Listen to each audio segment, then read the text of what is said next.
How are we all? I'll move down. Doing all right. Okay. Sorry, I was not available uh, yesterday.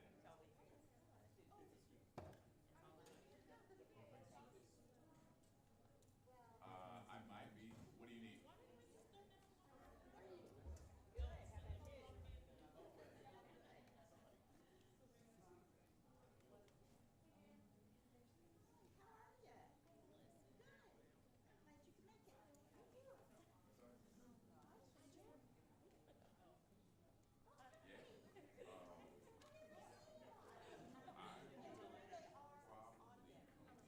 I will probably come in first thing in the morning, and then I'll have to leave for a little while, and I'll be back. When I say first thing in the morning, I mean like 9:15. Okay.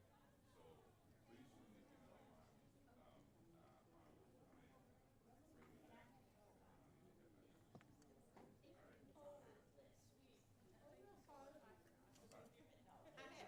All right. I'm sorry. Not in charge. I'm the furthest thing from in charge.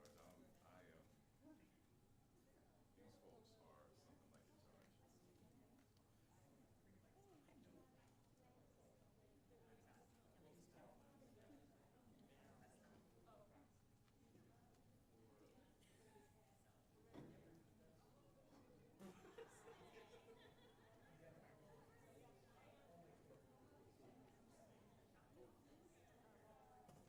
You got a short?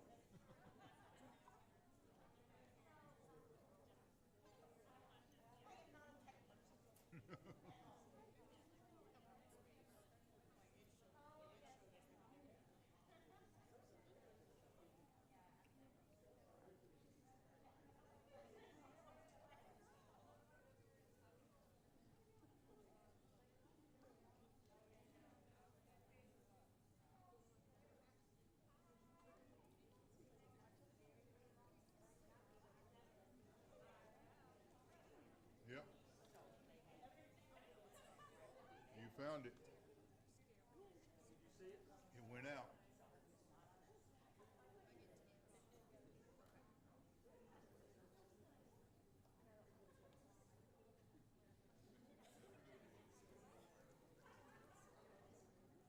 Hey, how are you?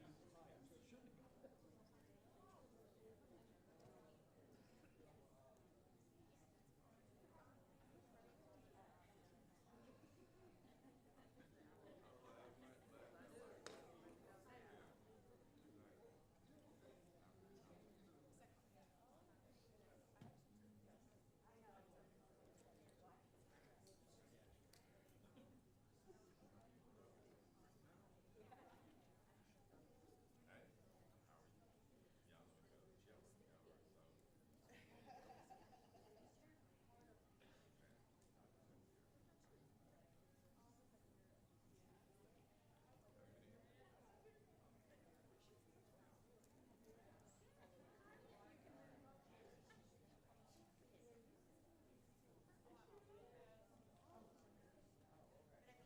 This is Ghost in the Machine.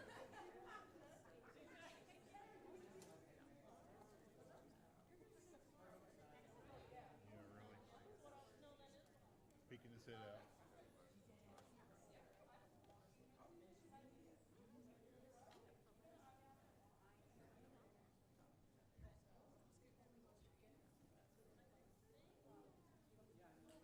Yep.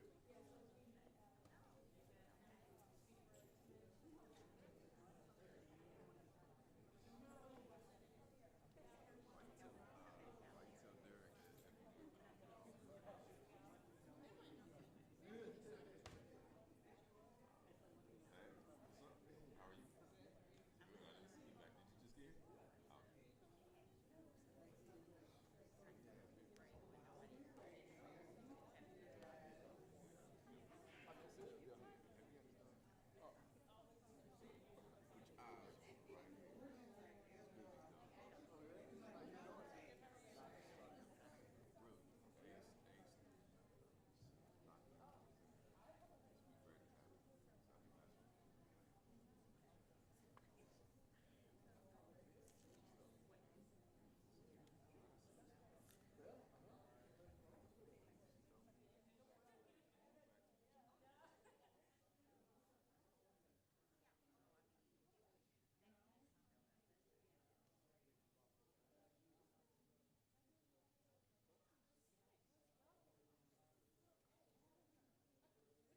Good evening. Testing.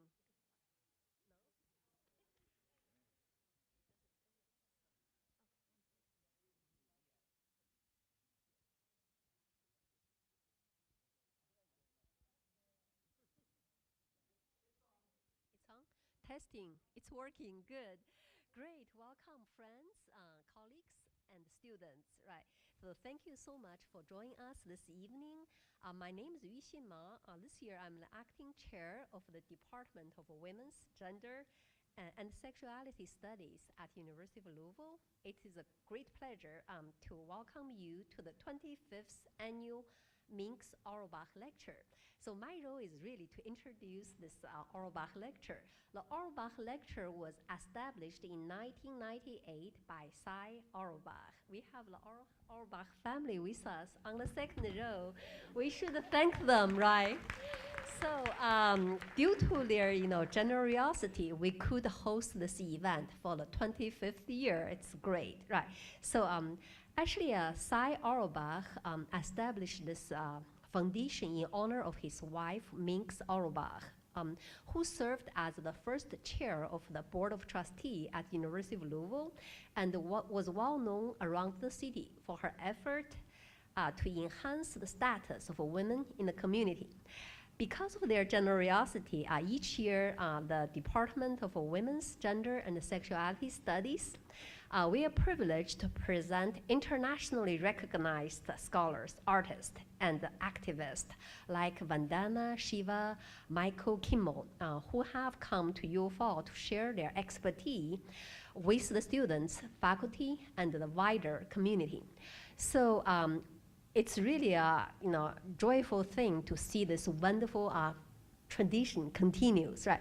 So this year's event is actually organized by our professor, Treva Pumphrey. So, yay! Yeah, she just reached out, to this wonderful speaker. You will know how wonderful she is in a minute. So I think because she did all the great work in organizing this year's lecture, I would let her to introduce our guest speaker. Okay, Dr. Pumphrey.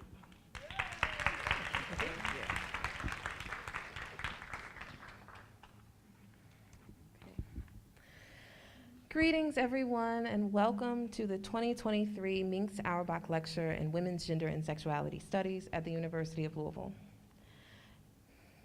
Just to repeat some of the things that Dr. Ma just said. As you may know, the Auerbach Lecture was started in 1998 to commemorate the life of Minx Auerbach, a civic leader who was the first woman to serve as chair of the U of L Board of Trustees. Funded by a generous donation from Cy Auerbach, the Women's Gender and Sexuality Studies Department has hosted numerous dynamic scholar activists, including Beverly Guy-Sheftall, Dorothy Roberts, and Cherie Moraga. I would like to take a moment to thank the Auerbach family again, who are here with us this evening. Thank you for your continued support.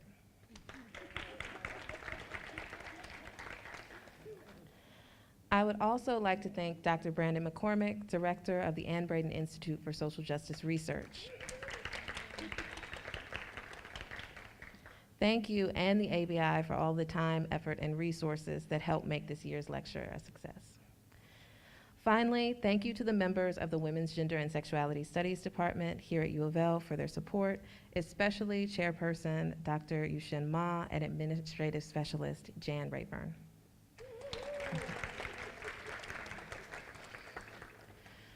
Our speaker for this evening follows in the tradition of past Auerbach's keynotes in that she has produced a dynamic body of work focused on answering new and interesting questions related to women, gender, and sexuality. Dr. Treva Lindsey is Professor of Women's Gender and Sexuality Studies at The Ohio State University and is the author of Colored No More, Reinventing Black Womanhood in Washington, D.C. She's also co-founder of the Black Feminist Night School at Zora's House in Columbus, Ohio. Her most recent book, America Goddam, Violence, Black Women, and the Struggle for Justice, does the difficult and necessary work of unpacking the unique ways that violence impacts the lives and life chances of Black women and girls, placing us in a state of unlivable living. We are so excited to have her here this evening. Please join me and welcoming our 2023 Auerbach keynote speaker, Dr. Treva Lindsey.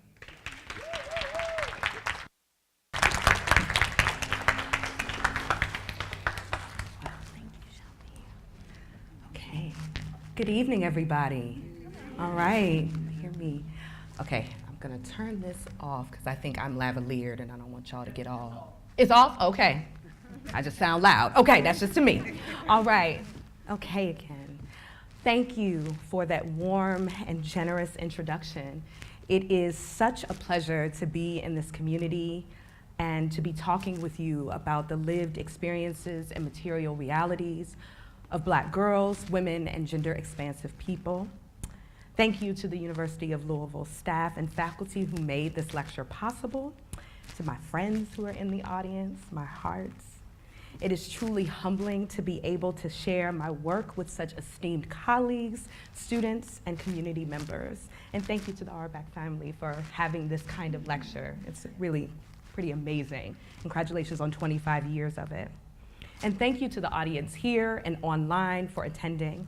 I look forward to a robust Q&A after my remarks. To write from among us. Nobody matters less to our society than young Black women. I remember reading those heartbreaking words in a 2013 Village Voice interview with journalist and author Jim DeRogatis. After nearly 15 years, at that point, of investigating and reporting on numerous allegations against Robert Kelly, more commonly known as R. Kelly, DeRogatis, a white man from Jersey City, publicly uttered a sentiment damning and resounding in its articulation.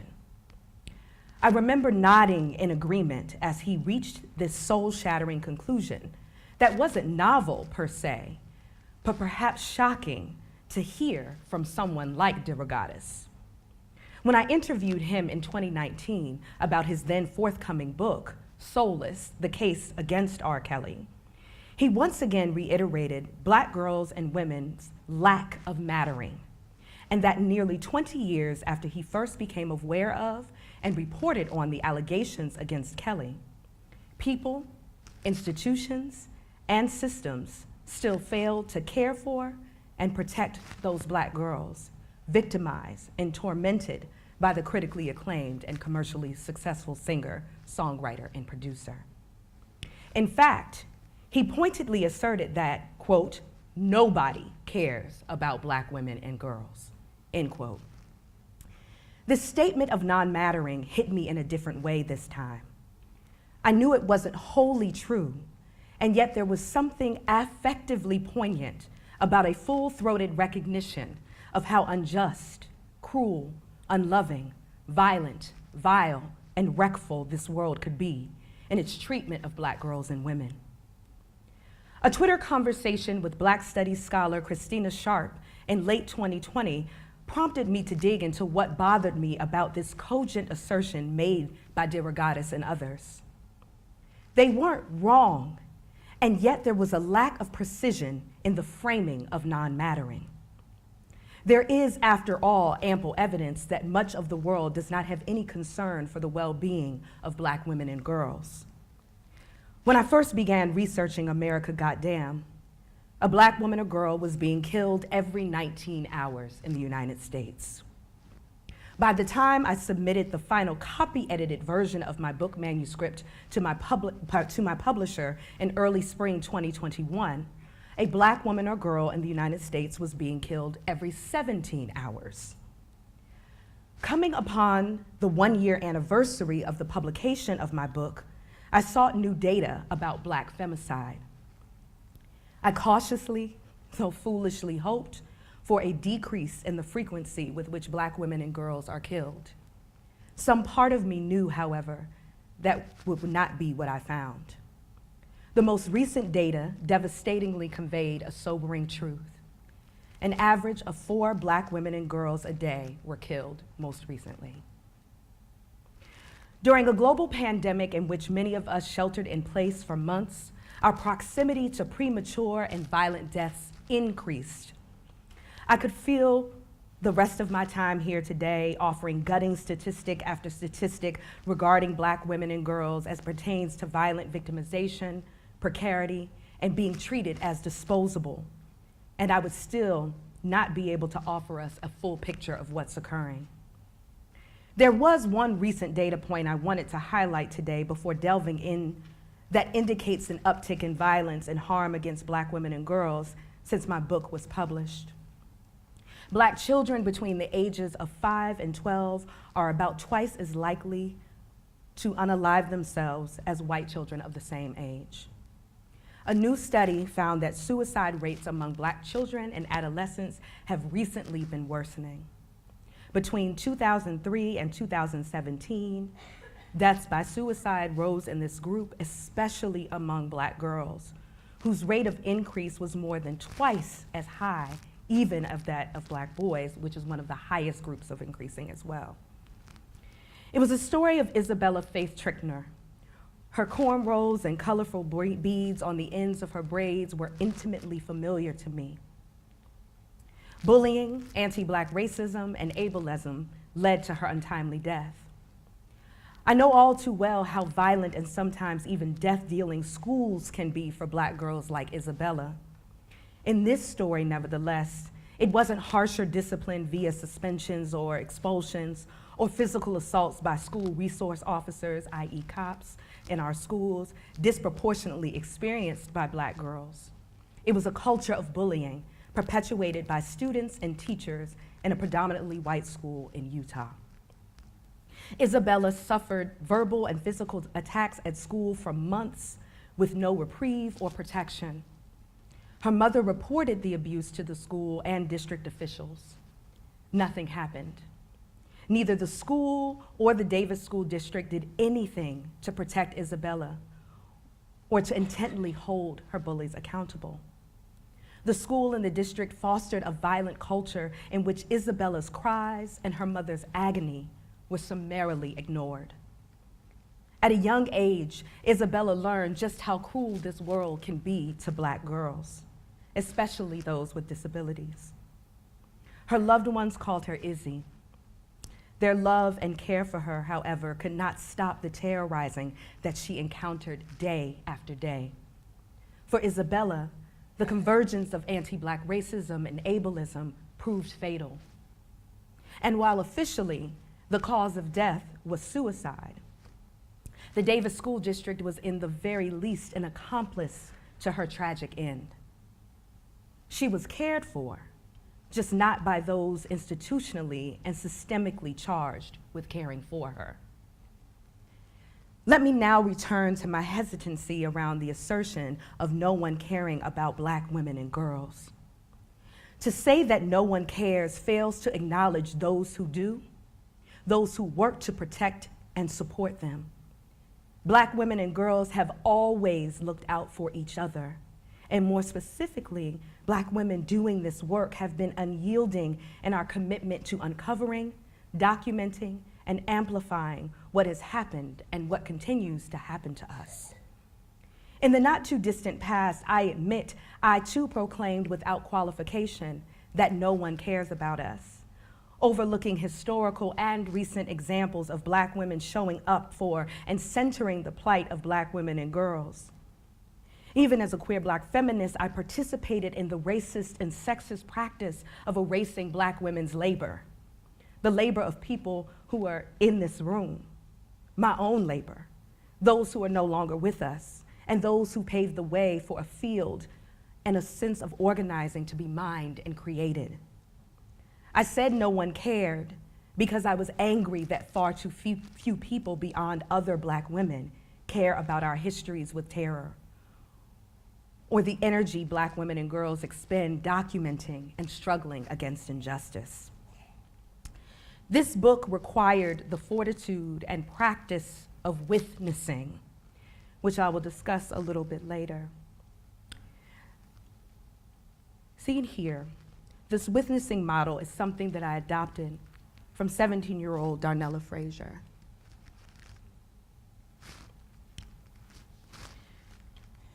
This young Black woman is the primary reason we witnessed exactly what happened to George Floyd, on that fateful day of May 25th, 2020.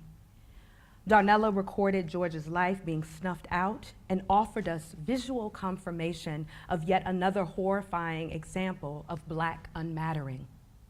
According to her own testimony in the trial of Derek Chauvin, George's killer, she still wakes up in the middle of the night thinking about that day, George's last moments, and wondering if she could have done more. America, goddamn, is in this world to witness, and I still query if I could do more myself.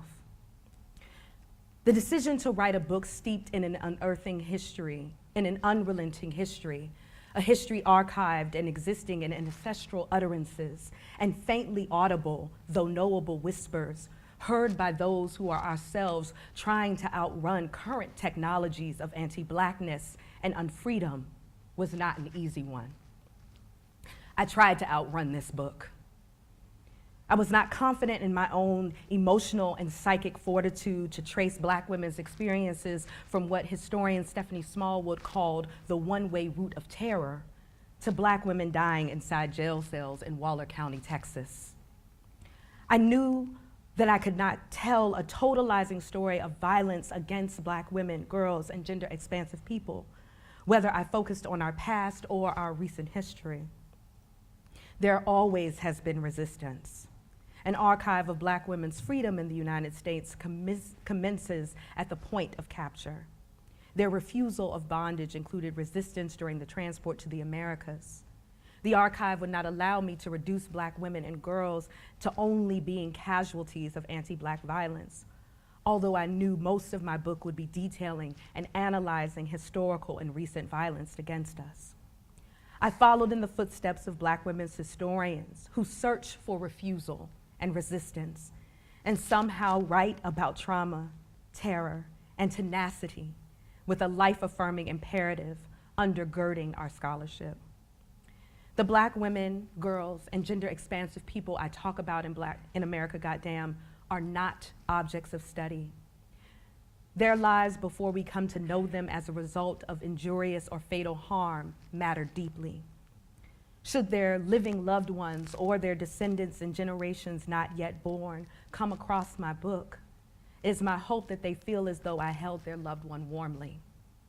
It's important to me that an ethic of care rooted in my training and still evolving praxis as a Black women's historian pervaded this book and is felt whenever I talk about violence against us.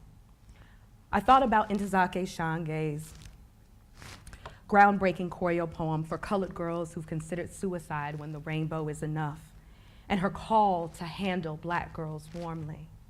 It stuck with me, and it informed how I approached writing this book. It's simple gestures such as using first names to talk about those victimized by the cruelty of dispossession, marginalization, devaluation, deprivation, and exploitation. The book builds on an accountability to their loved ones and attempts to foster a sense of intimacy, if only fleetingly, between those engaging these stories and those directly impacted by the injurious or grave loss. It felt like one of the only ethical ways to write this book. With the ethical imperative in mind, what I sought out to do was to delve into a legible chronology from which the depths and expanse of violence against Black women and girls in the United States became undeniable. I thought of Nina Simone's Mississippi Goddam as a guide for form. This was Simone's first protest song, the first time she attempted to capture the pulse of resistance to the unrelenting impact of anti-Blackness and white supremacy. Inspired by the assassination of civil rights worker Medgar Evers and the bombing of the 16th Street Baptist Church in Birmingham, Alabama, that killed 11-year-old Carol Denise McNair, 14-year-old Carol Rosanand Robinson, 14-year-old Addie Mae Collins, and 14-year-old Cynthia Dionne Wesley, and severely injured preteen Sarah Collins. History would come to know these victims of domestic terror as the four little girls. Unnamed and typically only symbolic of the inhumanity of white supremacist violence. But why do we often not say their names? Carol, Denise, Cynthia, Addie. They aren't just a historical moment. They were beloved and lived lives worth knowing more about than just their tragic endings. Addie was a Girl Scout. Carol was a pretty good singer, according to her sister. Some others had disputing narratives about her vocal talents. Denise loved math, and Cynthia aspired to be the best salesperson in all of Birmingham, Alabama. To write this book, I had to wrest myself of the impulse to only discuss the moments of harm. I wanted to include life-affirming details about those surviving being worn down by or being snuffed out by the wholly impossible. It was the least I could do. I returned to the slave ships and the historians who first gave me, us, an abundance of historical evidence about the wholly impossible. Enslaved women of African descent in the early modern period existed in a world that, as historian Jennifer L. Morgan emphatically notes, came into being through innumerable acts of violence and violation. And I thought about this most recently upon the clip of seeing Angela Davis being told by Henry Louis Gates that her ancestors, some came over on the Mayflower. And her response is this incredible discomfort and frustration and disbelief. And watching the responses to this has been quite fascinating, but the thing that has been little talked about by a lot of folks responding to it is that this becomes evidence of a form of sexual violence, forced breeding, and the pervasiveness of terror that the US nation, as we understand it, is given birth through the reproductive, extractive labor of Black women and girls, right? The unthinkable, the unimaginable, the wholly impossible is what those engaging the archives of anti-Black women terror must encounter. I often wonder how many of us doing this work don't wholly succumb to the fatigue and fury excavating trauma and terror in sites.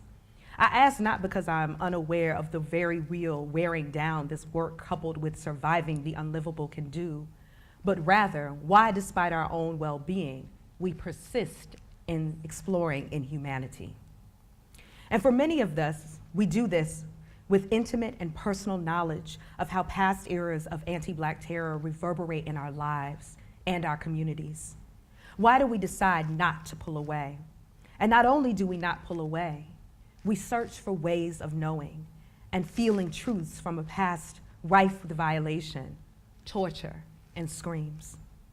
The work of those excavating these death-dealing systems and institutions and practices bear witness to the rape and exploitation of enslaved Black women and girls, to what historian Callie Gross identifies as an exclusionary politics of protection that rendered and renders Black women and girls perpetually inviolable, and to what Sarah Haley described as the criminalization of Black women and Black womanhood during the Jim Crow era. In addition to the aforementioned Black women's historians' choice to bear witness, many of us opt into a practice of witnessing that allows for a deepened and more intimate understanding of both the past and the present. The persisting legacy of Black women's humanity being illegible means the stakes are high when we do this work. For me, America Goddam is an exercise in witnessing and witnessing. In the book, I state that, quote, in addition to the historical record, I know all too well and too intimately how pervasive violence and other forms of systemic harm are among the Black women and girls in my life, including myself. What I knew as a historian of Black women and as a survivor of numerous acts of violence was that there is a heart-rending story to tell. Telling this story demanded a willingness to engage an excruciating past and compelled me to look into my own life and lay bare some of my own truths as a Black woman. America Goddam includes stories best told through the archival and the personal. It's one thing to write about Black women and girls. It's quite another to write from among us. I bear witness and witness to what I am saying here in these pages and what I hear and say today. As my fellow Black feminist scholar Alexis Pauline Gumbs reminded me as I finished this book, this is sacred work. Witnessing entails a few things. Talking about all victims in life-affirming ways that do not reduce them to violent and sometimes death-dealing encounters. attempting to remember the living, breathing joys of those assailed by the violence, and handling Black people warmly through examining still evolving archives of violence against Black women and girls, as well as our resistance. To handle us warmly can also result in meaningful change. Due to advocacy from many protesting the way the media is complicit in the normalizing and acceptance of violent policing, in October of 2022, the AP, the Associated Press, recommended journalists avoid using vague jargon such as officer involved or police involved when discussing police brutality. In America Goddam, I discussed how officer involved became the common phrase used by mainstream media outlets in the aftermath of Los Angeles police officers killing 39-year-old Eula Love in LA. As police violence intensified throughout the 1970s, local media began covering police violence against civilians. By the mid-1970s, the local papers in Los Angeles interchangeably used officer-involved and police-involved shooting to report on police officers shooting and, in some cases, killing civilians. The killing of Eula Love solidified the usage of the term by mainstream media outlets as the go-to for describing police shootings of civilians. What was noted was that with the exception of a single local Black newspaper in Los Angeles at the time, the city's press identified the killing of Eula as an officer-involved shooting. So why is this language so important to understand? Officer-involved is passive. It doesn't tell us the role of the officer or officers played in the shooting. There's a world of difference between Treva shot someone and Treva was involved in a shooting. The passive description of a violent act works to evacuate responsibility or accountability from police officers. Mainstream publications across the US adopted the term and became complicit in an obfuscation of the reality of fatal police violence.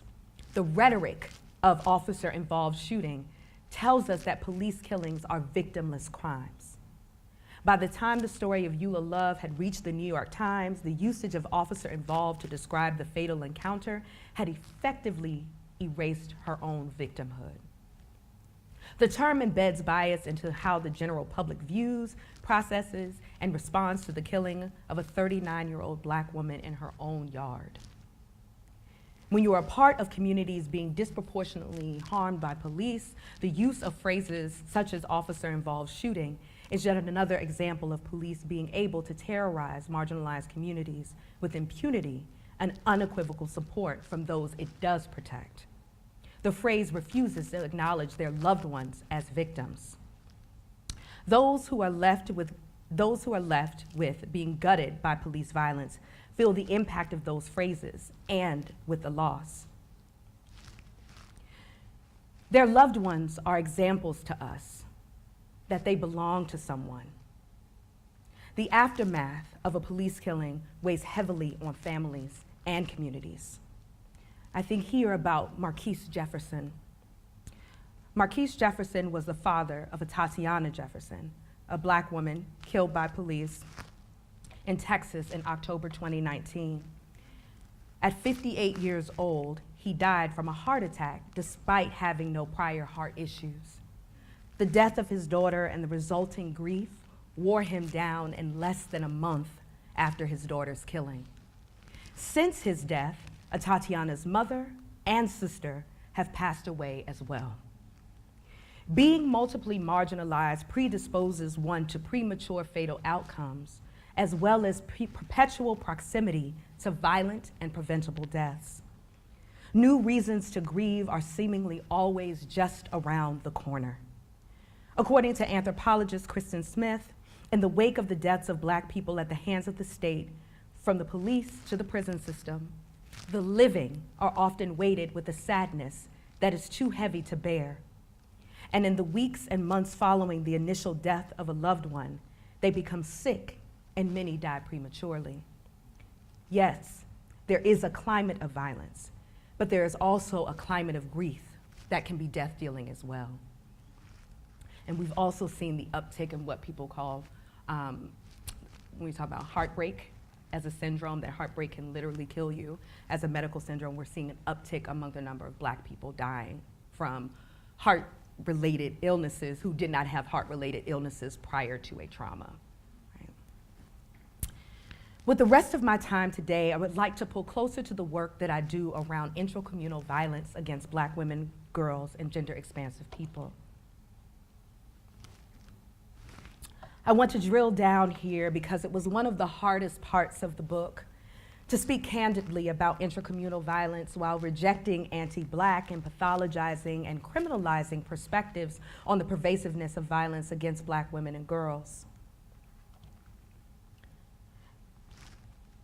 This is also where the Among Us part hit particularly close to home. I believe that this part of the book challenged me the most as a historian and as a survivor of multiple forms of violence, including patriarchal and interpersonal violence. To be frank, all the chapters, including the epilogue, with the exception of the concluding chapter, were emotionally draining. And there were too many historical and recent examples of police violence, carceral violence, interpersonal violence, medical violence, systemic deprivation, and rhetorical violence. As I pored over story after story and attempted to write a book, making the decision to tell some stories and not others was its own emotional roller coaster. All were deserving of being held warmly and of all of our attention, and yet I could only be comprehensive, maybe, at best, while knowing that being exhaustive was impossible. There was just too much. And even as we talk right now, Black girls, women, and gender-expansive people are being harmed. It was happening while I was writing. It is happening whenever I speak. It is an ongoing and unrelenting reality.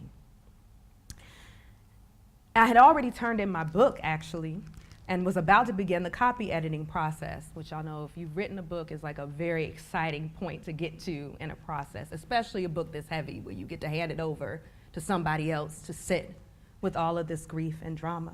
But something happened. When I just turned it in, 16-year-old Ma'Khia Bryant was killed by Columbus, Ohio police just a few minutes from where I live.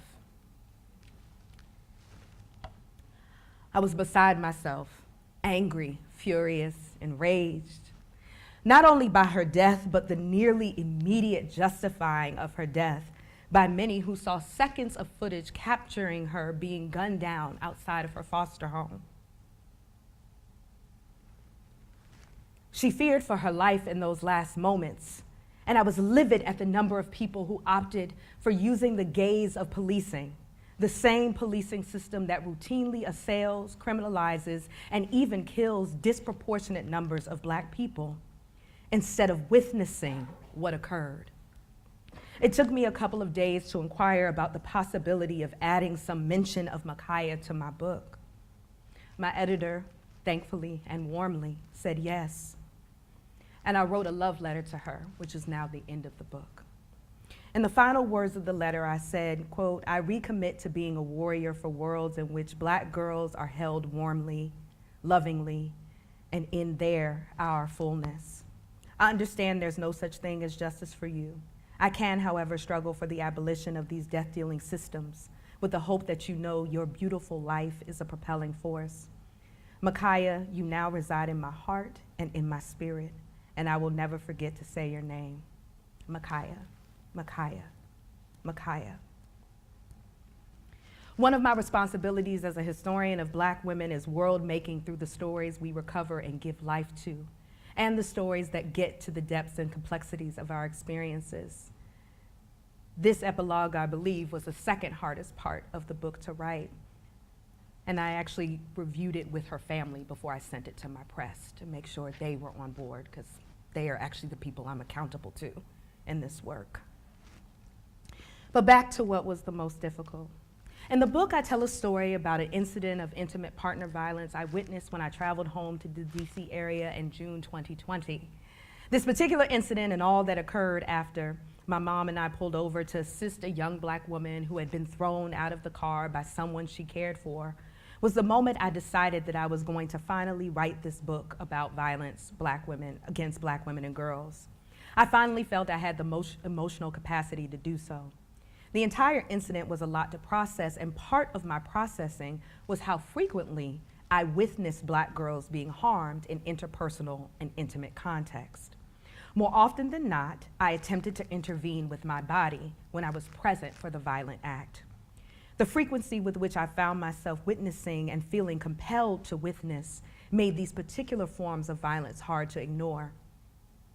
Just a couple of months after bearing witness to this young woman's assault, one of my favorite rappers, Megan Thee Stallion, went on Instagram Live to share details about an allegation of a violent encounter she had with fellow rapper Tory Lanez, also known as Daystar Peterson. Prior to this very public disclosure, Meg's statements about being shot in her foot were scrutinized, derided, and dismissed by a considerable number of people. Her decision to share her truth resulted in a barrage of jokes, silence from damn near everyone within the popular music industry, specifically within the rap music industry, and a palpable lack of sympathy. Her pain didn't matter. And her initial IG Live, when she identified her attacker as Daystar Peterson, she explained why she didn't cooperate with police and defended her decision to protect everyone in the car with her on the night of her violent assault, including the perpetrator. Megan noted that, quote, "Even though he shot me, I tried to spare him, and y'all aren't sparing me," end quote. Meg knew the police could escalate the situation and potentially harm her and him. She couldn't trust the police even at a moment when she needed someone to care for her. She received backlash for protecting him and for sharing her truth. Numerous people found a way to villainize the victim of a shooting. Her pain was either illegible or unimportant. Her case brought me back to a question that propelled the crafting of a chapter focused on intracommunal experiences of violence. How do Black women and girls and gender-expansive people navigate patriarchal, gender, and sexual violence within our communities? Often, we silently endure and unequivocally protect. The impulse to protect those who harms us emerges out of a desire to care for ourselves without relying on the state to intervene or further criminalize and pathologize Black people. It shouldn't be fantastical to not want to give any more lives to the criminal punishment system to devour and to want us to be cared for and unharmed in our intimate relationships, homes, institutions, and communities. Both can be true. The learned compulsion to protect those who harm us from the criminal punishment system, however, can often leave us silent, bruised, battered, or worse, dead. I have a personal, dreadfully abundant archive of Black women, friends, family members, colleagues who have been sexually assaulted, raped, battered, or killed in intimate and interpersonal contexts. In the book, I note that by my mid-30s, I knew 3 women personally who had been killed by their partners. And although this archive was telling a harrowing story on its own, my training as a historian really pushed me back into the archive. I wasn't gonna leave the personal behind because that's what propelled it and that's what propels this work, but I wanted a broader archive of intimate and interpersonal violence. And so it was interesting again to see Angela Davis's reaction to what she found from this Ancestry show. And it reminded me of her Germinal article, 1971 article, Reflections on the Black Women's Role in the Community of Slaves. So she's literally written about the thing that is being revealed and sensationalized in this review. Davis attempts to recover the lived experiences of enslaved women in this article. Chattel slavery produced a context in which enslaved people of all genders faced the daily threat of white supremacist violence. But it is nearly impossible to understand the violence of chattel slavery without talking about sexual violence against enslaved people. One of the most common forms of violence used against Black women and girls was rape and sexual assault. Understanding rape as being a form of institutional terrorism that is designed to subjugate rather than an individualized, spontaneous act of violence is perhaps one of the most significant interventions that Davis made with this article. Similar to when Ida B. Wells called out the frequency with which white men assaulted African American women in the late 19th century, Davis had illuminated rape as a prominent facet of white supremacist and patriarchal violence. a tool of both social control and forced reproductive labor. The commonness of white men raping black women and girls during slavery is foundational to grasping gender-specific experiences of enslaved people. And without question, black men and boys experienced rape and sexual assault as well, particularly in the context as well of forced breeding, compulsory intimacies, as well as castration. As Emily West has argued, quote, because rape and sexual assault have been defined in the past as non-consensual acts supported by surviving legal evidence, which is generally testimony from court trials, it is hard for historians to research rape and sexual violence under slavery, end quote. This difficulty has not stopped black women's historians, however, from looking at the archive and seeking out those meaningful silences and those hidden in plain sight truths about slavery. One of the most difficult parts of the history of slavery in the US to recover are enslaved women's experiences with intimate partner violence, specifically intercommunal sexual violence. There was no legal standing for the rape of enslaved women or the rape of any woman within marriage.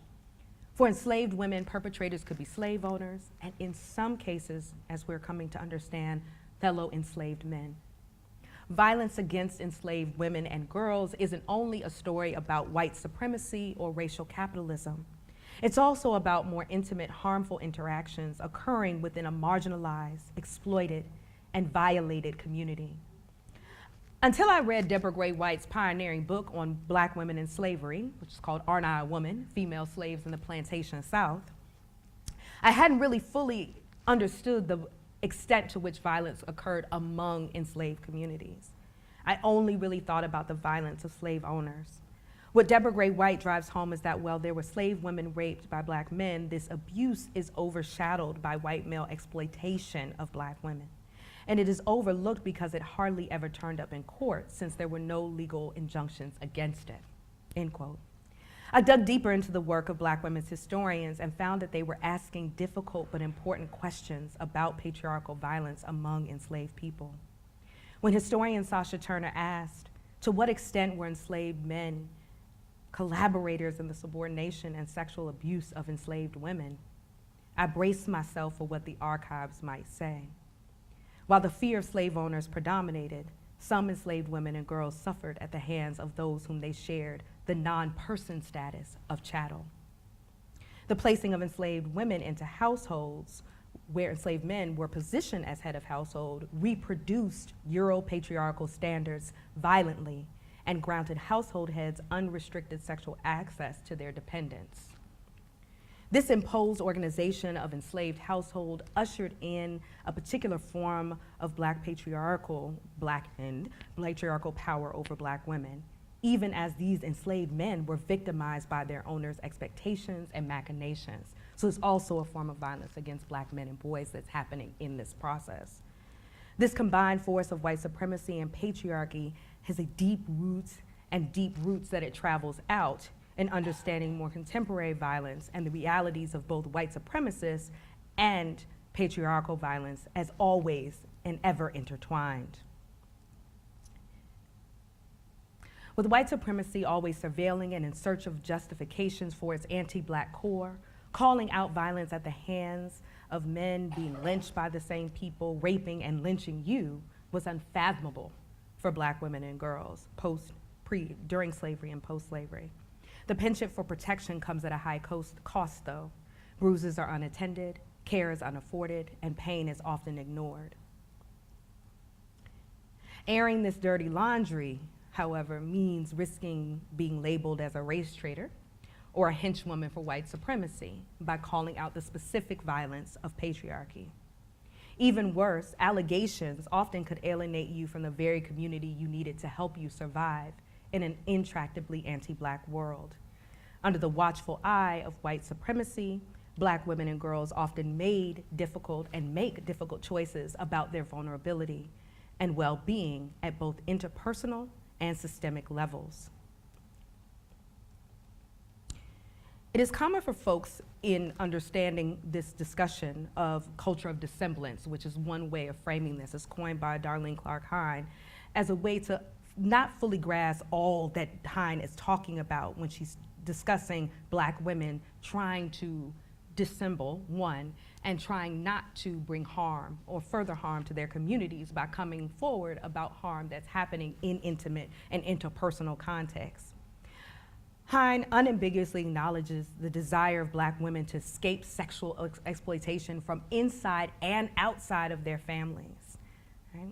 Chronicling why Black women migrated out of the South into the Midwest in particular, she uncovered that, quote, the most common and certainly the most compelling motive for running, fleeing, migrating was a desire to retain or claim some control and ownership of their own sexual selves, beings, and the children they bore. Right? Hine is so pointed in knowing that Black women are involved in a multifaceted struggle to determine who would control their reproductive and productive capacities, as well as their sexuality. The archives of gender and sexual violence against Black women and girls are limited because Black women have often chosen to hide their experiences as a mode of protection for themselves and sometimes their families and communities. In the late 1960s and 70s, at the height of the civil rights movement, Black power, women's liberation, and queer liberation movements, Black women became more explicit in their calling out of violence against them, particularly from intracommunal and interpersonal space. Through poetry, fiction, nonfiction, speeches, plays, choreo poems, and debates, Black women refused silence. Many opted out of a politics that saw the discussion of their victimization at the hands of people within their communities as divisive. Black feminists and womanists brought the fire to those who thought that violence against Black women and girls was secondary to Black freedom struggles. In her 1978 poem, Woman Slaughter, Pat Parker chronicled the murder of her sister, Shirley Jones, by Jones's husband. One of the most striking lines of the poem reads, "Her things were his, including her life. Jones's husband possessed her, and he could therefore treat her as disposable. Her sister's killer spent 1 year in a work release program." The rather lenient response from the criminal punishment system to this heinous act of violence compelled Parker to bring her sister's murder to the International Tribunal of Crimes Against Women in Brussels in 1976. She knew her sister's life mattered, and that patriarchy, misogyny, and white supremacy stole Jones's life and barely held anyone accountable. Those who saw Black women's truth-telling as anti-Black viewed Black feminists and womanists as inimical to Black liberation. Tensions continue to bubble to the surface with how we confront intracommunal violence and patriarchal violence, more specifically, against Black women, girls, and gender-expansive people in the 21st century. I'm thinking once again here of Megan. Black women are still viewed as divisive when they talk about their experiences. We still contend with demands from many within our communities to focus on the shared enemy of white supremacy. As historians of Black women and girls' experiences and material realities, it is, however, our job to wrestle with the combined impact of white supremacy, patriarchy, and systemic oppressive forces on the lives of Black women and girls. It hit me as it pertained to my dear friend Erica Peters, who was killed by her ex-partner. He also killed 2 of her children in one of the most brutal domestic violence murders in recent Washington, D.C. history. I'd been thinking about her a lot as I wrote this book, a lot as I prepared for this talk, particularly because we are coming up on about 14 years of her no longer being with us. But I also thought about it because we are seeing an uptick in these kinds of murders. These family murders, right? A father killing his wife and several kids, that we've seen a number of these to begin the year. And this is cutting across race, right? But most of the stories that we tend to hear, we don't get who's behind this, what's motivating this, how we talk about patriarchal violence in more robust and meaningful ways. As I was writing this, I also thought, because we're coming up on another anniversary, about the young Black girl from my hometown I dedicated my first book to and wrote about in America, Goddam, Felicia Rudd. She was failed by every system, by caretakers and by institutions. I dedicated my first book to her in hopes that we would find her and she would read and know we never forgot her in a book. I talked about her in America, Goddam because I also wanted to talk about the violence of everydayness. What is unlivable living? What does it mean to be unhoused? What does it mean to be food insecure? What does it mean not to have clean water? What does it mean to be someone who's criminalized for living with addiction as opposed to treated like a patient living with addiction, right? I talk about in the book Black women being crack whores, and right now we're in the crisis of the opioid patient. There's a real difference in the rhetorical ways we talk about that, a criminalizing response versus a health-based response, and how that criminalizing response to Relisha's mother set in motion a set of events that led to the disappearance of Relisha Rudd. To this day, I still hope she is found alive, though day after day that possibility is less likely, but I made a commitment to saying her name every time. We must also go to the margins of the margins too if we seek to share histories of those predominating narratives that predominating narratives tend to exclude. One of the other things I wanted to make sure America Goddam did was grapple with the distinct impact of anti-transness on Black women. On July 25th of 1866, in the aftermath of the Memphis riots, an official report was printed regarding what transpired. The report indicated numerous atrocities committed against Black Union soldiers, Black residents, and Black and white Union sympathizers. The report also described the rape of 5 Black women as the, quote, crowning acts of atrocity and diabolism committed during these terrible nights, and as licentious brutality. Ultimately, 5 Black women testified before Congress about what occurred. Rebecca Ann Bloom on May 12th, 1866, Lucy Tibbs on May 30th, Harriet Armour on May 31st, and Lucy Smith and Frances Thompson on June 1st. The last to testify, Frances Thompson, was a Black trans woman who would later also be criminalized because of her gender identity. She reported that a group of 7 Irishmen, as she defined it from her testimony, broke into her home in the middle of the night, demanding dinner, drinks, and eventually sex. 4 of the men raped and beat Frances Thompson. These men also stole money and other goods, including her food, and pillaged the house. Now, it's quite something to think about and visualize Black women testifying before Congress in the 1860s, let alone a Black woman challenging the presumptive cisness of womanhood in 1866. Right? So long before we have the Anita Hill image that's etched into many of our memories, testifying before Congress, and the more recent of Christina Blasey Ford testifying before Congress, it is a Black trans woman who sets the precedent for Me Too. A deeper dive into the distinct violence endured by Black trans women throughout history is books and books I anxiously await.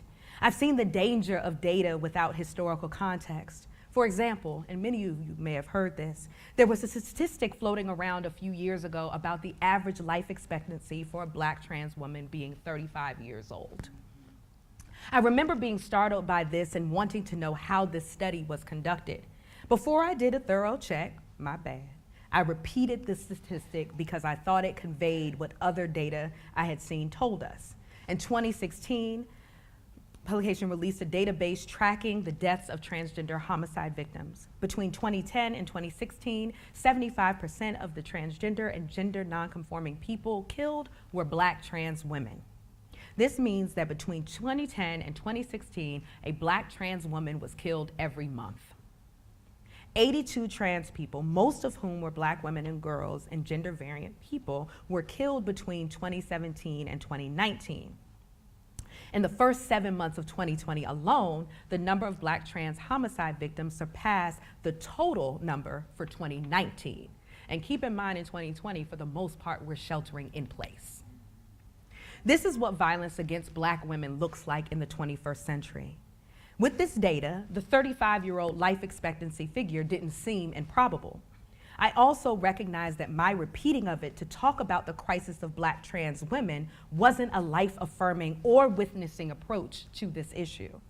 It turns out the statistic came from a poorly conducted study and that there isn't yet available data that tells us about the distinct ways trans misogynoir and anti-Blackness converge in the fatal outcomes for Black trans women.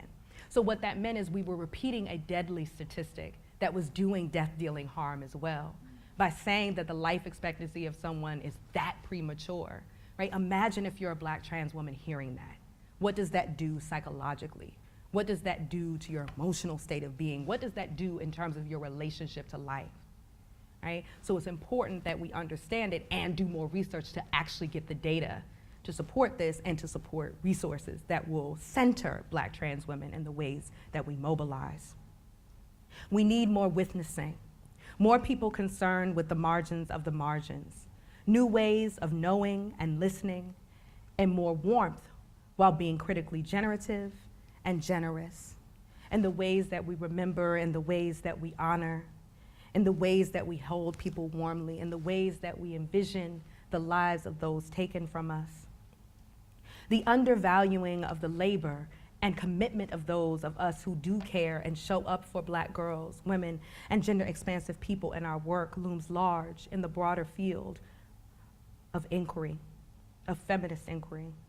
Black women's historians and feminist organizers, scholars, artists, and activists continue to uncover new and understudied histories of Black women's participation in social transformation. In our scholarship and our activism, we wrestle with the ways anti-Blackness manifests in areas such as the criminal legal system, healthcare, news, media, and popular culture. And we also tirelessly amplify the historical multitude of experiences of us. We use archival unearthings of stories of those conscripted to navigate the wholly impossible, to show time and time again the death-dealing contours of anti-Blackness, patriarchy, imperialism, capitalism, settler colonialism, ableism, and other oppressive systems predicated on extraction, exploitation, unfreedom, and dispossession. I am thankful to be a part of a tradition of scholars and activists and artists who tell these stories, who invite us into the practice of witnessing, who demand that we hold Black women and girls warmly. At the end of America, Goddam, I chose hope, somehow. This was not easy. And though I learned from an eco-prison abolitionist and author Miriam Kaba's notion of hope as a discipline, it was not easy to land there at the end of researching and writing America, Goddam. But what helped me to the finish line was being part of an ongoing tradition of world rendering and world making that is at the core of Black women surviving. We are indeed who we've been waiting for. Thank you. All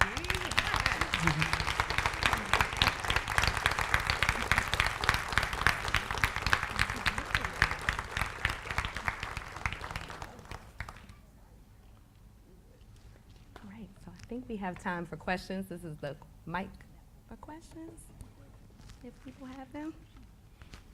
I literally hate standing behind a lectern, so I'm gonna move out now.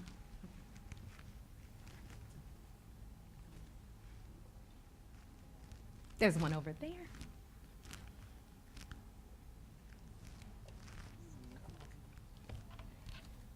Good afternoon, everyone. And phenomenal job in speaking. Thank you. I am curious of you expanding more on that last piece of how you are holding all that trauma, the history, and your ongoing research around soul care and looking at leadership approaches that you have found in your research to hold that space and grief. Yeah. So let me be completely transparent, right? I don't know that I had the healthiest or best process in writing this book or the aftermath of this book, right? The majority of this book was written during the first part of COVID in 2020, right? So I was locked at home, and it was also very soon after my father passed, right? So I was dealing with a particular form of personal grief while writing this. But this was a book I told him about that I was going to write. And he was like, make sure you got your therapist, right, on call during this, and that your friends know that you're writing this. And then all of a sudden, I was home by myself, and you couldn't touch anyone, you couldn't see people, you couldn't do the things that you would normally do to grieve, and be present, and grieving the loss of all of these different stories. Because I mentioned Ma'Khia Bryant's family because I was remain in constant contact with them, but almost everyone in this book, I talked to their loved ones before I put them in the book. So it was very important to me that this was part of their process as well, and holding that lovingly. So I never woke up writing about this book, and I never went to sleep writing about this book. In fact, that I anchored it with like probably Golden Girls in the morning, if anyone knows me, as like things I love to watch, and like really bad reality television at night. I've watched everything of Love is Blind Japan, Brazil, US, all the seasons, After the Altar, and all kinds of things. But the thing what I've learned about leadership for me and thinking about care and who I connected to, for me, was always finding spaces of world making and joy as Black feminist practice, right? That there had to be a way that I was already practicing freedom in a world that told me that I am unfree. So I had to practice that through spending time with loved ones, watching things, indulging in things, caring on me, touching the people I love, and doing that. Leaders really taught me to create space and build that into my schedule as much as I built in writing time or built in anything else that seemingly was mandatory, that I had to prioritize world making as a practice of care. That I'm writing this because I want to see a different world. And so part of wanting to see that different world was actively living in that world prior to its actual creation, right, as a way of care. And so I also, the NAP ministry, shout out Tresha Hersey, right, Rest is Resistance, that I take that very seriously now in a way that I was rise and grind. That used to be my hashtag. Full before 40, like everything was on this path. And so really resisting that in honor of my ancestors who were extracted and exploited in such unrelenting ways, to really feel that. And so rest became an intentional part of this, because everything we do is wearing us down, which is a really robust definition of what racism actually is and what it does. As Ruth Wilson Gilmore tells us, right, it's the predisposal of premature death because it's slowly wearing you down. And so the resistance to that is rest and being intentional. And so creating spaces for that and being a part of projects that demanded that I rest actively. Yes. I think there's one back there and then one back here in the corner.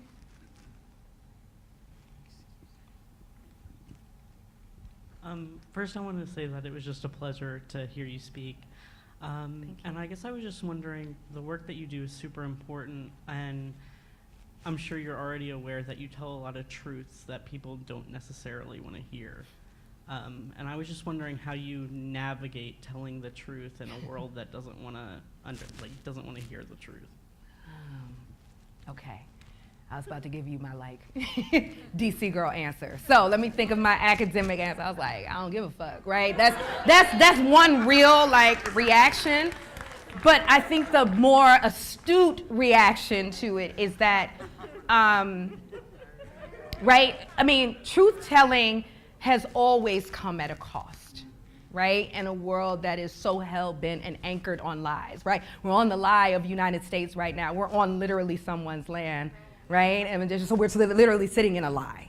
So to me, the truth telling is literally the least I can do to honor a tradition in which settler colonialism continues, in which the extraction of labor from enslaved Africans continues in very robust ways, in which patriarchal violence takes the lives of so many people across genders on a daily basis, right?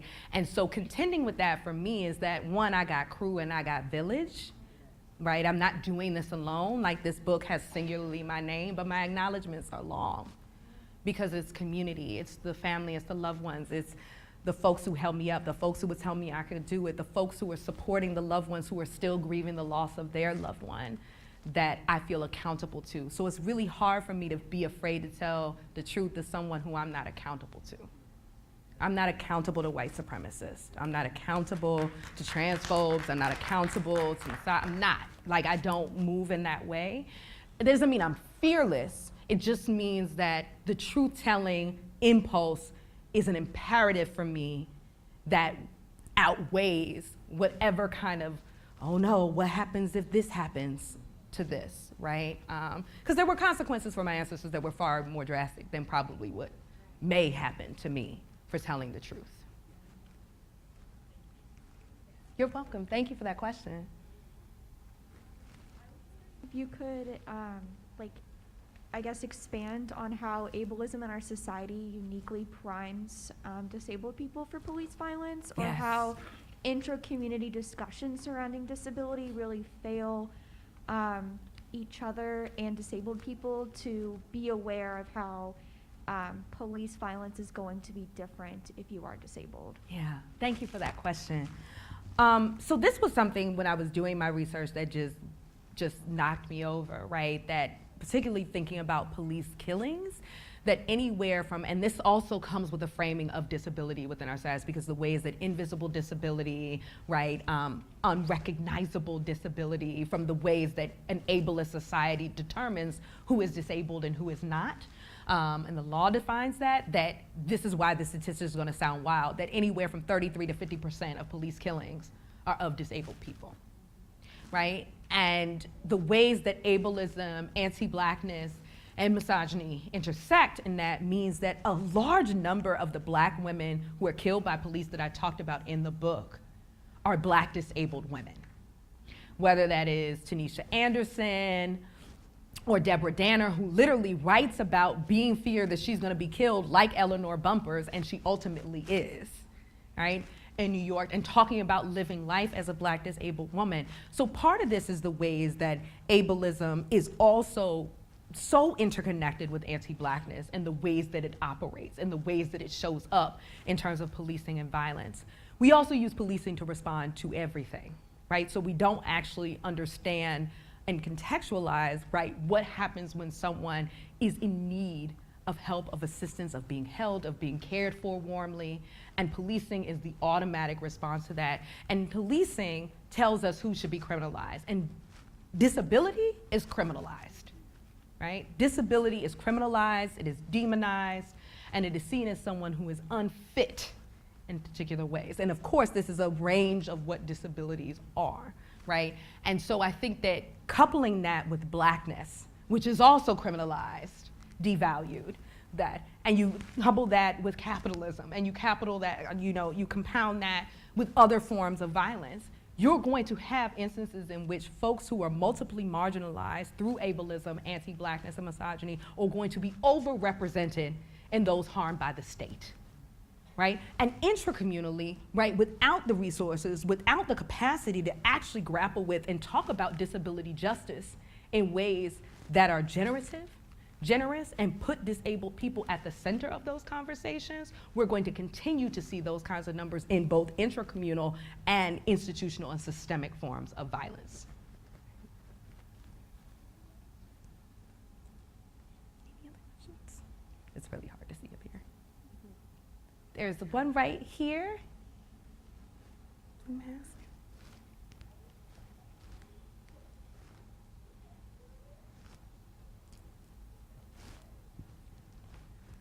Hi, thank you. I was wondering, specifically you covered queer women and queer people who'd experienced these things. I was curious about, when thinking about Black women and girls who experiences violence, how that overlays with maybe like transmasculine Black women and, people who sometimes might not get considered as transmass through their communities or whatever. I don't know, what's your thoughts or research you'd find on that? Yeah, I mean, I think one of the things in the book that I wanted to do when I'm thinking through gender expansiveness, right, and Black women plus, largely, and how you show up in the world, is there's a lot of just in general with how we think about and talk about violence against transmasculine people that's often overlooked and undertale. Now, some of this has to do with the very real ways that transphobia shows up in misgendering, and the very binaristic ways in which we understand gender, which is, right, what we're always exploding in these contexts. And so some of the data that I'm talking about at the end around talking about transmisogynoir and the different ways that it shows up, would require really an unpacking of transmasculine, transgender expansive, transfeminine, to really get a more realistic picture of what this looks like. But I think when you talk about Black women in relationship to masculinity broadly, right, this longer history in which Black women have never had access in the US to the category of womanhood. That's always been a contested relationship, and that womanhood being a production of white cisgender patriarchal kind of fantasy of what that means, that people have often misgendered, misarticulated, misidentified people who identify as Black women outside of the context of womanhood. And so I always think womanhood in and of itself can be a violent category when put upon people, and therefore it is a very limiting category in terms of thinking about all of the ways that gender expansive people are experiencing violence, right? So that's often why I'll talk about patriarchal violence, gender violence, as opposed to solely violence against women and girls, right? Because there's so much violence that's happening to people who do not identify as women and girls that are happening because of misogyny and transmisogynoir and anti-trans masculinity that's happening as well. Yeah. This one right here. Right here? I think it was. Yeah. Okay. So in the book, you talk about like how living as a marginalized person really becomes its own pre-existing condition. Yes. And then during the talk, we also touched on like how being so routinely exposed to trauma like will manifest out of nowhere to give you something that's not documented before. Mm-hmm. Like you had given the example with Tatiana Jefferson's family, like many of them have now died, and then also like how we need to continue to have concern for the members of her family that are left, like her young nieces or nephews or something, because now not only have they lost a Tatiana and gone through this trauma, but now so is their grandfather, so is their aunt, so is, you know, all these other people. So I guess can you maybe elaborate on some other ways that living as multiply marginalized inherently creates a world in which you cannot escape medical trauma, or where that becomes a pre-existing condition? Yeah. So in the book, there's also a chapter, thank you for that question, specifically about like the medical industrial complex and medical violence, and talking about anti-Blackness as a pre-existing condition, right?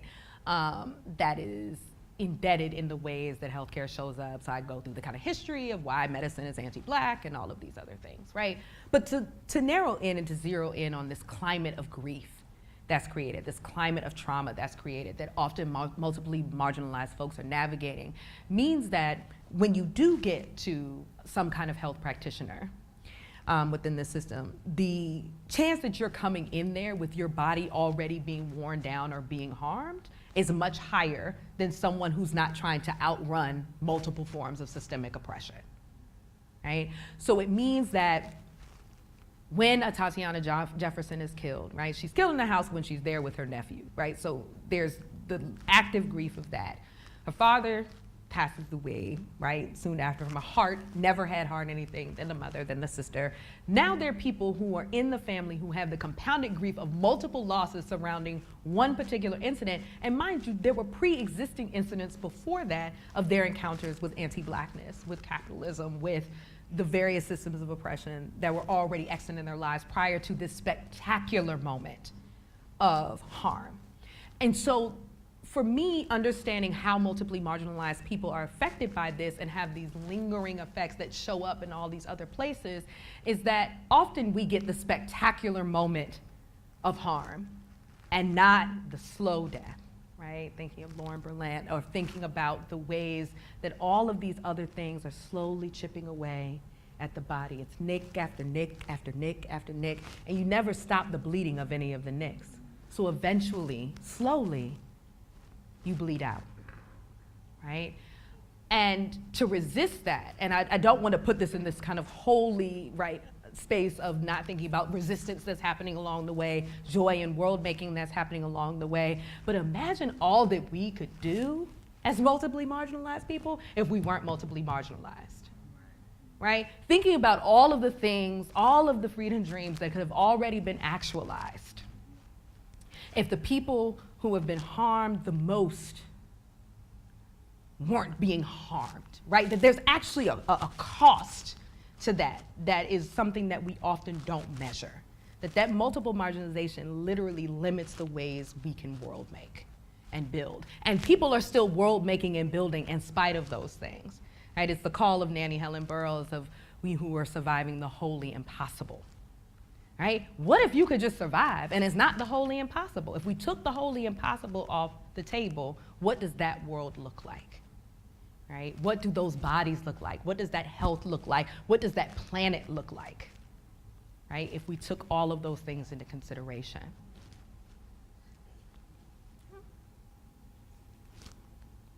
Right here.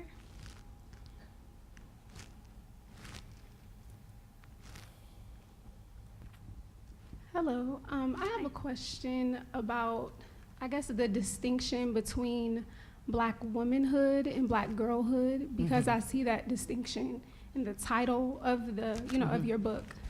Just because I've just done I've done a few projects on Black girl adultification. Yes. And so kind of like the blur between girlhood and womanhood. Yes. And so in your journey of writing this book, kind of what have you kind of, I guess had to mourn in your Black girlhood? Or what have you had to, I don't know, like what have you had to, what work have you had to do to kind of see what type of things you had to deal with as a Black girl?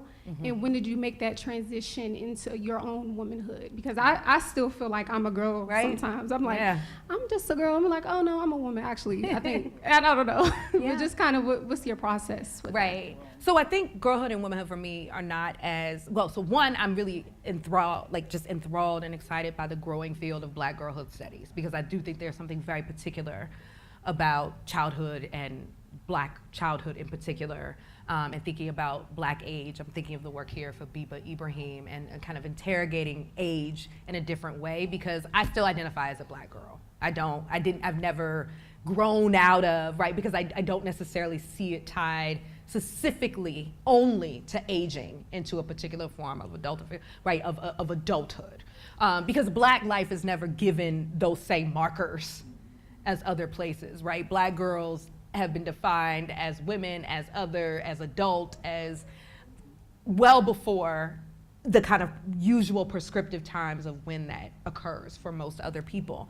And there's something about the framing of girlhood is untethered to these markers of age and aging. They're about particular kinds of experiences and the porousness of moving through the world with a certain kind of knowing, and those different moments of knowing that come into being.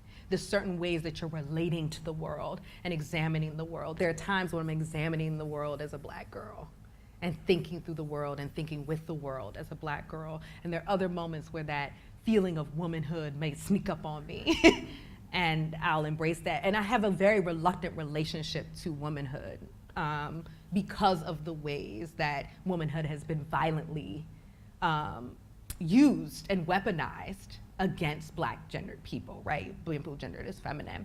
And so I think in writing this book, and the title really is, I hate to say this, like it was really a fit thing of like the book of like having like Black women and girls, and then I wanted to have like Black women, girls, and gender expansive, and it became really challenging from like literally from an editorial standpoint, from a book cover standpoint. Which may be the most unsatisfying answer ever. But in the book, I wanted to really do distinctions of when I'm talking about someone who's experiencing particular traumas that I do think are uniquely situated to those marked as Black and girl, right? Because there's the imposition of who is Black and girl, and then there's the embracing of like what it is to live Black girlhood, and those don't always have to be the same, right? I don't think that those two things are intimately tethered in a way that they can't be disentangled, right? That also opened up space for Black gender expansive youth in ways, and talking about this as Black youth are figuring out their own gender identities and their relationship to gender and allowing that, but seeing that Black girls who are suspended more from school, girls who are read as Black and girl, are often suspended, expelled, disciplined, harmed in schools in very significant ways that matter. So I wanted to talk about that experience and how the adultification, because there's certain stereotypes about those who are Black and women, are also imposed upon Black and girl and harmed in ways that we would find just devastating if this person were white and girl, right? In that. So it's a both and conversation with me, if that makes sense, right? Yeah. We have time for about 2 more questions.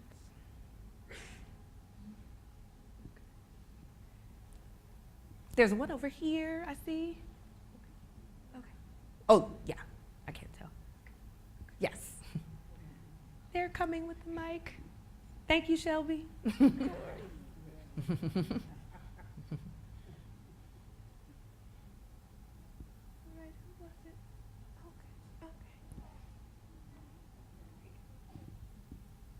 Hello. Hi. So with a lot of these names I've heard because of social media, and I just wanted to know if you think that the sharing of videos of police brutality against Black people is more helpful or harmful. Personally, I think that it's done a number in desensitizing, how we view violence against Black people, just because it's becoming so normalized, and a lot of the videos, they're extremely graphic, and I just wanted to know your view and if you think that it's more helpful or harmful, and like how we should kind of navigate, because obviously we still need to have these conversations, but it's like at what cost, Yeah. Thank you for that question. So I don't watch videos of Black people being killed. I don't watch people being killed. That's just, I think the last video that I watched of someone being killed, I had to watch different things for this book, so I preface it by saying that, and read autopsies and it was a very kind of heartbreaking way to do this. I would not, 100% do not recommend. But I accidentally, when the rapper Takeoff was killed, like the video automatically played on something that I was scrolling past, and so I couldn't sleep for like a week after that. My main goal in writing this book is never to be desensitized to the kind of violence that I'm talking about. Even though I frequently have to talk about this, as you saw as I'm talking, I still get very emotional talking about this. I never want a point where I can get through my talk and not have an emotional moment. These are real people, real lives being grieved, and there's a way that Black life becomes an object of study. And I believe at this point we're looking at snuff films, to be perfectly honest. If you need any more evidence that Black people are being killed, and that more often than not, I mean, if we look at the report most recently of what the report says of what happened to Tyree Nichols and what people were able to watch and see, or what the report said of what George Floyd, or what the report said for Ayanna Stanley Jones, or what the report said for Eula Love, that you are still unconvinced, this is not even a point. You've already decided of a level of unmattering that Black life has for you. And so there's something deeply pornographic about the ways that people are consuming Black death and injury in this moment. And I think that we would do well first to protect our own spirits at a personal level, but also to question why this visual evidence or this sense of this, and people will go back to, well, Mamie Till, and it's like, there's a very specific historical context in which Mamie Till is deciding to show the battered body of her brutalized and tortured son to the world. How many other people's children, loved ones, need to be shown to you to convince you of Black life mattering? Yep, there's a last one, I think. Super quick. Wow, I've never heard my voice like that, sorry. We're on the conversation of emotions right now, and emotionalism and Black women haven't been seen in the best light. So how do you balance, specifically in writing, how do you balance dealing with such an emotional topic that you see yourself in this work, right? How do you balance that as well as that academic tone that kind of desensitizes all that emotion? Yeah, there's nothing desensitized about this book, if I'm honest. I did not I wrote, it's on an academic press, so that, you know, I went through a peer review process and all of that other stuff, but I was very clear with all of the editors that I met with what kind of voice was writing this book. That this book would go to the families of those who were harmed before it would go to your reviewers. That Black girls, women, gender expansive folks in my communities were going to be some of my harshest critics about how this book was written. I don't want to write a book that Relisha couldn't pick up and see herself and read. And that doesn't mean there might be a word here and there, and it's like, I don't know what that means, but that I do the work then of saying, this is what this means, and this is why it matters that I use this word here. So there was something very intentional in this book about putting my own story in there, putting the stories of loved ones in there, and not treating the Black women, girls, and gender expansive people as objects of study in the book. That meant that I had to find a different kind of writing voice to write this book. That I put the I in there very early. And I say the stakes are high for me writing this. The stakes are high for my mother. The stakes are high for my friends. The stakes are high for my goddaughters. The stakes are high for Black people. The stakes are high for trans folks. The stakes are high. So bogging that down for me in words that are gonna take you forever, that you get so bogged down here that you miss the story and you miss what is effective and affective about the work that I'm attempting to do here, would be a loss. And that would be a failure for me as a project. So there was something very intentional about moving away from academic voice. And before I wrote this book, I started writing more in public outlets to prepare to write in a different kind of way than I wrote my first book. So I started writing for Ms. and Cosmopolitan and Time and Bustle, like different, like who are the people who would pick up an 800-word story about this thing, and then how do I convince them to read a 80,000-word book, right? About this thing, which means stories, which means in the books I'm talking about riding in the car with my dad listening to NWA, or going to get my hair creamed with my mama. Like, there are moments in there of levity and of joy that I'm writing in this with you, and I'm hurting alongside you, and I'm breathing alongside you while reading this. I'll say I did the audiobook for this, which I didn't expect to be the one reading it. So I had to read the book again, which I was like, damn, I did not plan to do this, right? I did not plan to have, and I had like the engineer in the back crying, and we had to keep recording because his crying got caught on the tape, right? Because it's a hard book, I would never pretend. But part of it's hard, not because it's hard to get through when you're sitting with the thesaurus and feeling like you're not there. If you are a Black girl, woman, and gender expansive, I want to feel like you're on the page and you're in that room with me. And so that required a very real engagement with a different kind of voice and a different kind of accountability and a different citational practice. So there's a lot of citations in this book. There's like, I'm a historian, so there's hundreds and hundreds of citations in this book. And so most people look at that as like academic rigor, and I'm like, no, that's who I'm collaborating with, that's who I'm thinking with, that's who I'm indebted to, that's who I'm in conversation with. And if you think of citation as collaboration and community, then it should be full of citations. It should be full of ways that you're engaging the folks who help shape your thinking and who you're in conversation with for us to get free. This is a us issue, not a me issue. Yes. Oh, we have one question, one more back there, just one more. I'm sorry. Hello. Hi. I like how you touched on the fact that you want us to be able for Black women and girls and gender expansive people to feel like we are on the pages. And throughout reading the book, I do feel that way. This is our reality, and I almost don't want to ask you this question because it's not fair to put on you, but how are we supposed to sustain ourselves knowing that this is our reality every day and being able to intellectualize it?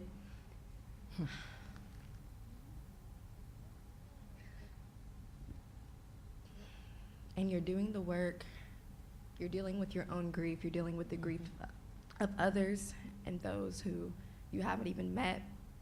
How are you able to sustain yourself and your work and remain hopeful in a country and in a world who not only doesn't value us, but continues to devalue us? Yeah. That's a great question. Thank you for asking that. This is gonna sound a little hokey, a little bit, I think. So when I say love, I mean love as an accountability practice, right? Of the ways that we show up for one another. In the beginning, when I talked about that, like, no one cares about black girls, and I like that no one bothering me the second time I heard it. Because, like, I live in a world where other black girls, women, and gender expansive people are who continue to do amazing and wonderful things. That's the thing that gives me hope. We are already practicing freedom in a world that's doing all of those terrible things to us, right? So I'm not saying we're doing those things to sustain. We're literally doing them because they're amazing. And because we are committed to beauty, we are committed to freedom worlds, we are committed to worlds not yet made, right? And so for me, what sustains me is because I'm already in community with these black women, girls, and gender expansive people who see other possibilities. I get to live in their freedom dreams, and that's a hell of a place to live, right? Especially in a world that is nightmarish time and time and time again, that I choose actively, right? I discipline myself to return to dreaming, right? To return to envisioning, to return to what my ancestors were dreaming of, right? And I don't have a concept of exactly. I have a lot of different kinds of ancestors, so some probably have some very different contending dreams, right? Maybe even competing dreams. But I know that they dreamed.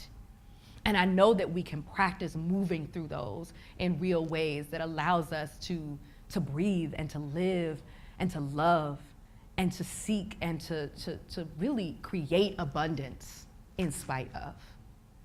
I think often we see those things only in terms of resistance and not simply in the terms of living in and of itself on its own terms, that black women, gender expansive people, multiply marginalized folks don't get to move through the world in this kind of, I hate to use the sports reference, offensively. We're always defensively, right? Defensive posturing.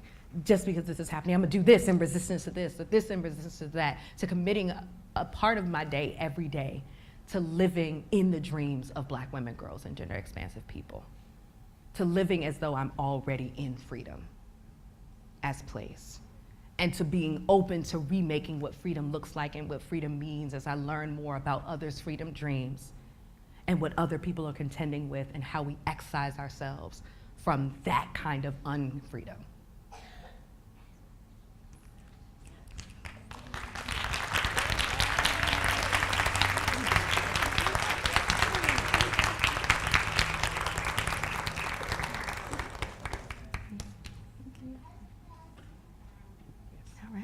Thank you, everyone. Thank you, coming. everybody. Please, another round of applause for Dr. Treva Lindsey. Thank you.